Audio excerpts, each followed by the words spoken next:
Welcome into the 49ers Report by Chat Sports. I'm your host, Chase Sr. And look, I understand the Niners are only a couple days away from taking the field at SoFi Stadium in the NFC Championship game against the Los Angeles Rams. But we have some really intriguing and fascinating rumors surrounding Tom Brady and whether or not he could ask for a trade to the San Francisco 49ers this offseason. Now, retirement is in play for arguably the greatest quarterback of all time.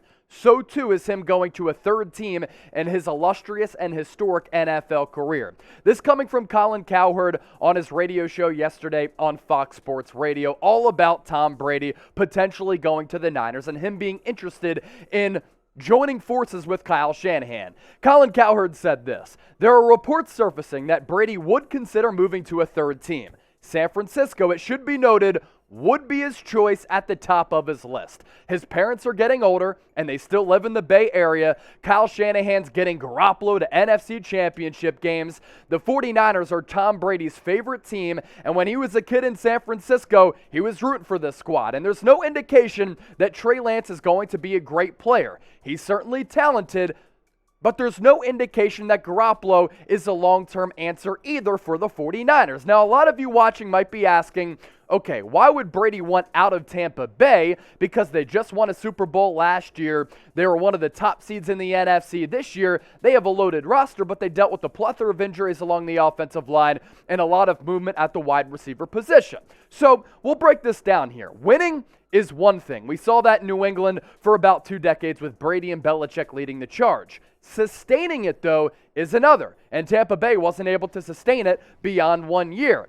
Tampa is also the antithesis of New England. Tampa Bay, chill, fun. You have your boats on the Atlantic Ocean. You get to drink cocktails and go to happy hour. New England is on the opposite side of that. It's tough, blue collar. Bill Belichick and the culture there, all about doing your job. And for Tom Brady, he's a cold-blooded assassin. He's one of the great competitors that we've ever seen in the history of sports. All he cares about year in and year out is winning a championship. A championship and hoisting the Lombardi Trophy last year, his 7th of his career, doesn't mean anything. He wants another one this year, and he's out early in the playoffs, and there's a little bit of a relaxation feel in Tampa that wouldn't necessarily be the case in San Francisco, as right now they are vying for their 6th Lombardi Trophy, which would tie them for the NFL's most with the Pittsburgh Steelers and the aforementioned New England Patriots. Before we continue to break this down, I want to see where the Niner gang stands on this and their interest in Tom Brady. Do you think the 49ers should consider trading for Tom Brady this offseason to have him as the starting quarterback in 2022? Type Y for yes, type N for no. This will be the pinned comment on today's video, so if you get hit with that YouTube ad break, scroll on down and get your votes in. By the time you do that, we'll be back breaking all of this down. So we continue to move forward in this conversation. Tom Brady grew up in San Mateo. He was a 49ers fan, and he has talked so much about him idolizing Joe Montana. And prior to him joining the Tampa Bay Buccaneers, there were some rumors, there were some rumblings about him being interested in going to San Francisco to team up with Kyle Shanahan. NBC Sports Bay Area kind of outlined all of this a couple months ago. We're going to bring it back to the surface because it has to do with this conversation that we're having today. Shortly after the Niners Super Bowl loss to the Kansas City Chiefs, Brady called his former teammate Wes Welker, according to a new book about the New England Patriots dynasty, "It's Better to Be Feared" by ESPN reporter Seth Wickersham. Brady informed Welker, who's still the 49ers wide receivers coach and was a coach back then, that if the Niners were interested, he would finish his career in the Bay Area after 20 seasons and 6 Super Bowl titles with the New England Patriots. According to that book, Brady wrote down 20 or so elements he desired from his new team. As for his contract demand, considered pretty reasonable, 2 years, $50 million, and Brady informed Welker that if the Niners wanted him, there would be, quote, no free agency tour, no bidding war, full stop.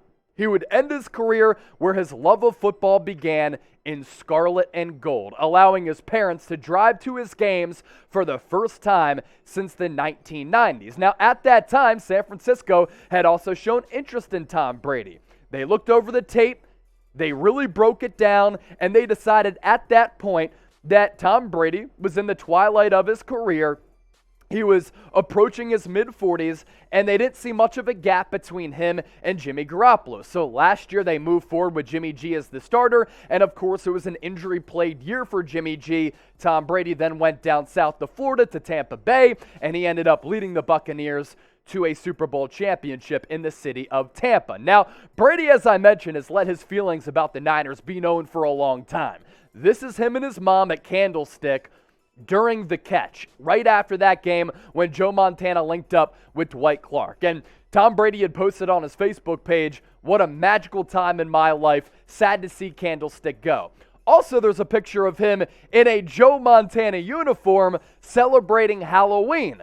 So Brady grew up as a longtime Niners fan. His parents still live in the Bay Area. What a story it would be for him to end his career where he grew up, for the team that he grew up, with the quarterback that he grew up idolizing in Joe Montana. So pick the 2022 starter for San Francisco. If you were John Lynch, you were Kyle Shanahan, and you had your choice, would you move forward with Garoppolo going into the final year of his deal? Would you give the keys to the car to Trey Lance in year 2? Or would you make a trade for Tom Brady? Type JG for Jimmy GQ, TL for the Rook, TB for arguably the greatest quarterback of all time. Now, if Tom Brady ends up going to San Francisco, these shirts will really fly off the shelves, and they're already doing so right now during this epic 49ers playoff run. San Francisco. Show your love for the 49ers support and this football team by buying these shirts, available in multiple colors, red, black, white, by using that link down below, chatsports.com/SF. We've sent them across the Atlantic Ocean. We sent them across the Pacific Ocean to Australia and all across America. They're flying off the shelves like crazy. Get yours right now to celebrate San Francisco. Now, the contractual obligations with Brady potentially coming to San Francisco are very, very confusing. So we're going to try to simplify them as much as possible. So he's under contract for 1 more year. Now, there are void years after that, which are basically make-believe years. So we're just going to focus on 2022. Base salary of $8.9 million, which is incredibly affordable if he plays like he did last year. A cap hit next year of $18.3 million and a dead cap hit of $40.9 million. Now, if the Niners were to trade for him, all San Francisco would owe Tom Brady $8.9 million in base salary, as well as his roster bonus of $1.4 million. As for Tampa Bay, it makes a trade of Tom Brady really, really difficult financially and for their roster, because they would have to absorb a dead cap hit of $32 million.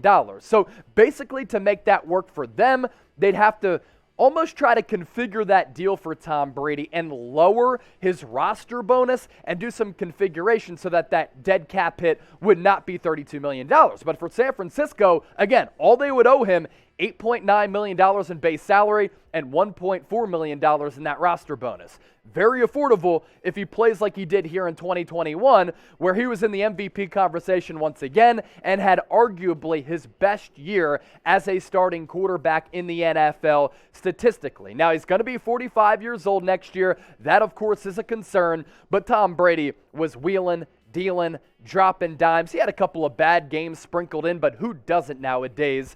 67.5% completion percentage. He threw for more than 5,300 yards, 43 touchdowns to just 12 interceptions. Tom Brady was elite last year, but does he have 1 more year of elite football left in him? Because we know that age can really creep on a quarterback very quickly. It happened with Joe Montana in Kansas City. It happened with Ben Roethlisberger, Eli Manning, and a whole host of other quarterbacks. You let me know, though. Type E for he can still be elite, TB12.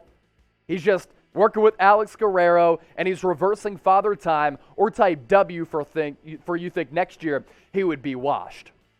Now, of course, as part of this debate, and as part of this dialogue, what would this mean for Trey Lance? Because a lot of people would say this is an indication that San Francisco doesn't think that he can be a future franchise quarterback, which is bad because they mortgaged picks to move up to number 3 last year to take him in the NFL draft. Look, Trey Lance played 1 game at the FCS level back in 2020, okay? He's going to turn 22 years old in May. You can develop him a second year under Tom Brady, which I think it's a great situation to have because Tom Brady, in my opinion, is the GOAT, Joe Montana right behind him. And if Tom Brady struggles, if he shows his age, if he gets hurt, you have Trey Lance to give the offense to take over as the starter, and then from that point, you don't look back. Lance is also affordable on his rookie contract, so you can afford to pay Tom Brady and have Trey Lance as the backup. Imagine that as a scenario. Tom Brady as the starter, Trey Lance as the backup. Folks, that's better than Nick Mullins or C.J. Beathard backing up Jimmy Garoppolo. As for Lance's contract, here it is. All cap hits here. $7.7 million in 2022. Goes up to 9.3 in 2023 because he was drafted so high. And then 10.8 in 2023. Now, the outcry from a lot of people would be, this is a knock on Trey Lance. He hasn't displayed that he can be the starting quarterback for this franchise. He hasn't been able to develop in an era where young quarterbacks have been able to fast-track their development. But is there a better quarterback to learn from if you're Trey Lance than Tom Brady? He's been able to learn under the tutelage of Jimmy Garoppolo, which is great, but there's not a better quarterback to learn from. And if he has to sit yet again, that's fine considering his contract status, his age, and the fact that we're still talking about a very young and developing quarterback. And we've seen these sample size before, folks. Phillip Rivers wasn't the starter until year 3 once Drew Brees went to New Orleans. Aaron Rodgers had to wait on the bench for a little while behind Brett Favre. He didn't start games for the Pack until year 4. Patrick Mahomes was behind Alex Smith for his first year. Then he ended up really taking the league by storm in year 2. Jury out for Trey Lance. I really wouldn't have a problem if Trey Lance sat a second year. We have seen in his first 2 starts in his NFL career, he has so much tantalizing potential as a runner and a thrower. And if Tom Brady can still play, considering his contract, and Tampa Bay would be eating a lot of it, I'm really intrigued by this idea. Let me ask you this question one more time before we get out of here. Should the Niners consider trading for Tom Brady? Let your feelings be known. You can rip me in the comments section. I know a lot of you are already going to say clickbait, but I just gave you a great breakdown of why it could make sense and why it wouldn't make sense. Type Y for yes, type N for no. Niner gang, I appreciate you. Go San Francisco.